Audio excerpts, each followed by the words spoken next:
Hello guys, আপনারা সবাই কেমন আছেন? আশা করি আপনারা সবাই ভালো আছেন।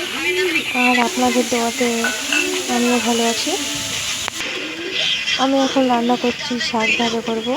তার জন্য এখানে কড়াইটা উনুনে বসে দিয়েছি। তারপরে শাকটা দিয়ে দিলাম, তারপরে হলুদ আর কাঁচা লঙ্কা দিয়ে দিয়েছি। তারপরে ঢাকা দিয়ে দিলাম কিছুক্ষণের জন্য। সিদ্ধ হয়ে গেছে, এখন নামিয়ে নেব। আর আপনারা কে কোথায় থেকে ভিডিওটা দেখছেন কমেন্ট করবেন।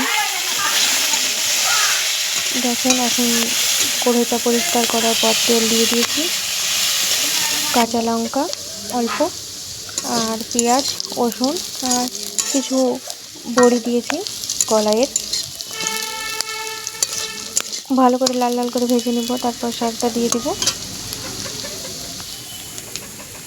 দেখেন,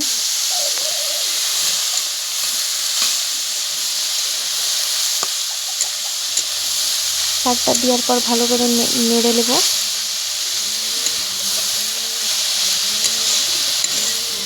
ভালো করে ভাজা হয়ে গেলে আমি তুলে নেব। ভিডিওটা ভালো লাগলে একটা লাইক, কমেন্ট, সাবস্ক্রাইব করে যাবেন। আর আমার পাশে থাকার জন্য আপনাদেরকে ধন্যবাদ।